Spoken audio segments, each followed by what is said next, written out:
High, আমি সুস্মিতা। কেমন আছো তোমরা? বাসা থেকে তেমন একটা বের হওয়া হয় না, তাই আজকের ভাবলাম সন্ধ্যার পর ঘুরতে বের হব।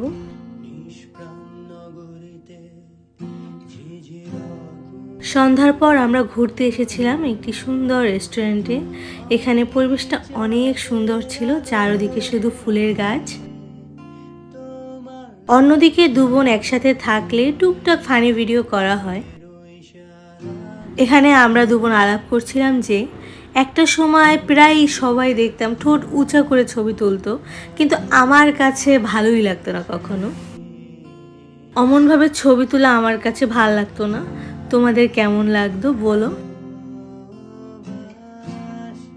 এখানে আমরা খাবার অর্ডার দিয়ে বসে রয়েছি। এখন এই সময়টুকু তো টুকটাক কিছু করতে হবে। এই যে বোনকে সুন্দর ভিডিও করে দিলাম। এখন এখানে আমি লক্ষ্য করি যে সুন্দর কলা গাছ রয়েছে। আর কলা গাছ দেখলে আমার একটা কথাই বারবার মনে পড়ে, কি বলো তো?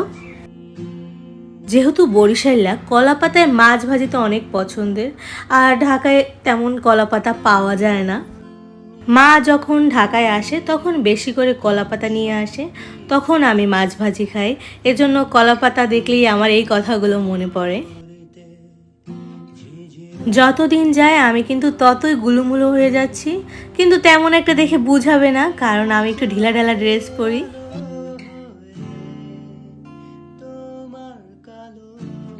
প্রতিটা ঘরেই মনে হয় ছোট বোনগুলো অনেক দুষ্টু হয়। এই যে তার গান শুনলে নাচ উঠে যায়। অন্যদিকে আমার জামাইটারে যে কি অত্যাচার করে, এই যে দেখুন, বেচারা কিছু বুঝতেই পারলো না।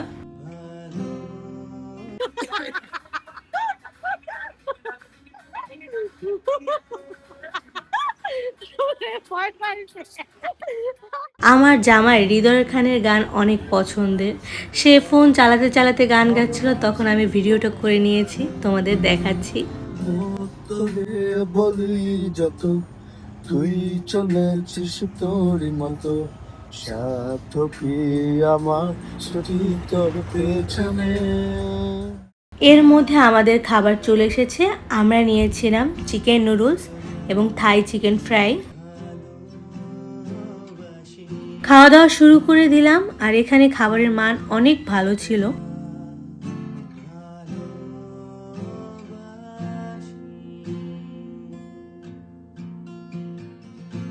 চিকেন নুডলসটাও ভালো ছিল, কিন্তু তার থেকেও বেশি মজার ছিল থাই চিকেন ফ্রাই, কারণ এর ভিতরে আমি একটু লেবুর সেন্টটাও পেয়েছি। আমার কাছে খুবই ভালো লেগেছে।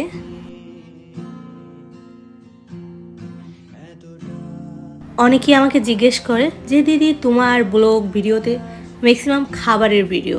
ভাই, আমি বাইরে বের হলেই খেতে থাকি, এখন কি করব, আমার তো এর জন্য খাবারের ভিডিও দিতে হয়।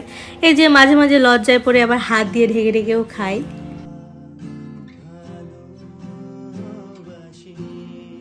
খাওয়া দাওয়া শেষ করে আমরা বাসার দিকে রওনা দিলাম। আসার সময় দেখি আমাদের একটা নতুন ভাই ফুড কোর্ট খুলেছে। তার ওখান থেকে আমরা পিৎজা নিয়েছিলাম, কারণ পেটে তেমন জায়গা ছিল না, বাসায় এসে খাবো। আর সাথে নিয়েছিলাম কাঁচা আম মাখা। ইদানিং আমার কাঁচা আম মাখা খেতে খুবই ভালো লাগে। তো আজকের ভিডিওটি এ পর্যন্ত। সবাই ভালো থাকবেন। টাটা।